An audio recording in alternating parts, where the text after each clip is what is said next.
Hello everyone, live from the CNN Centre. I'm Lynda Kinkade, sitting in for Halagurani. Tonight, more questions about the US-North Korean summit.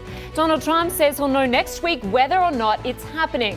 Also ahead, the daughter of a former Russian spy speaking out for the first time since she was poisoned. We'll bring you the latest.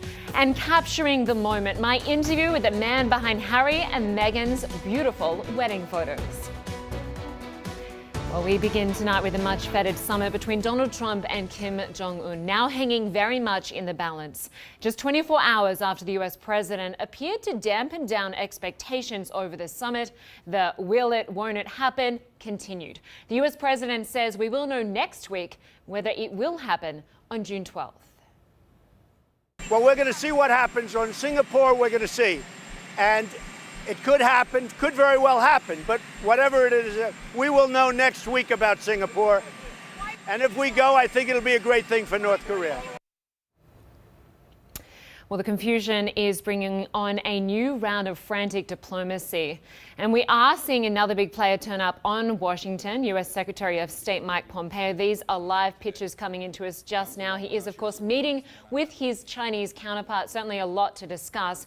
It comes after, just a day after Mr. Trump, while sitting next to the South Korean president, accused China of meddling in his diplomatic overtures with North Korea. Well, we will talk about that much more. But first, I want to go to Washington. CNN military and diplomatic analyst John Kirby is there. John, of course, you worked for a few years in the State Department. You have seen the US deal with North Korea in the past. When it comes to this summit, we know it's meant to be Singapore. We know it's meant to be June 12th. But will it happen? What are your thoughts? Yeah, I've been talking to North Korea experts now for a couple of weeks, Lynda, and they all tell me that they still believe that the chances are strong that this summit will go forward. That what we're talking about here are logistics issues and probably some negotiating at the end, as we get closer to it. But they feel that it will happen, and I share that optimism. I think it actually will.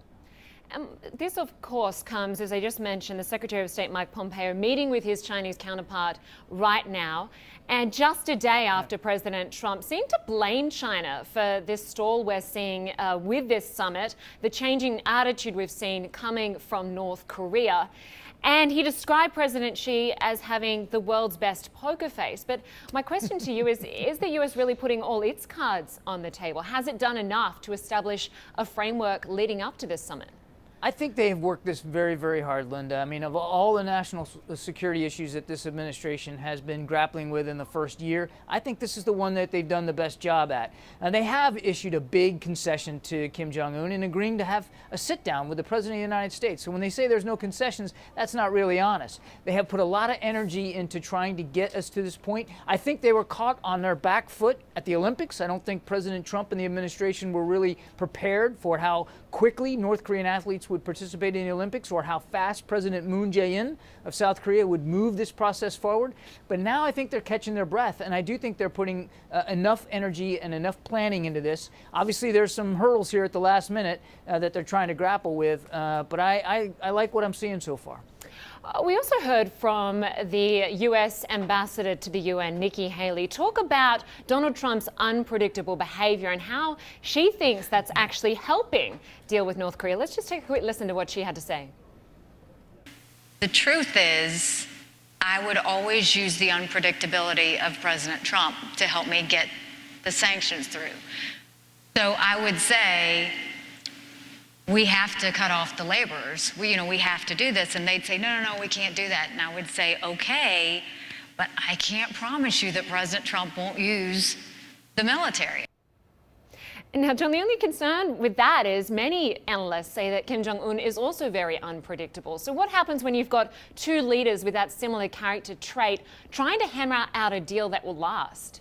I think that Kim Jong-un is actually less unpredictable than Trump is. Again, talking to Korea experts that I have over the last couple of weeks, they tell me that you can expect Kim Jong-un to be going into this summit if it happens, very well prepared, with a very clear sense of what he wants out of it and what red lines he won't cross as a result of this summit. That he will go in this thing ready, and so that there won't be so much unpredictability on his part. And he's a rational actor. This idea that he's sort of crazy and a lunatic and he just will spontaneously misbehave, I don't see that. It's not borne out by the evidence. Trump, on the other hand, can be unpredictable because that's how he had success in real estate. What I find really strange about Haley's comments there is, if that's your negotiating tactic to get people to do things you want, why would you say that publicly, that's what you're saying? Number two, there's a cavalier approach to the use of military force by this administration that has bothered me for quite some time. It comes from her, it comes from Bolton. I've heard it from others too, even the president. And the fire and fury stuff, that's not helpful.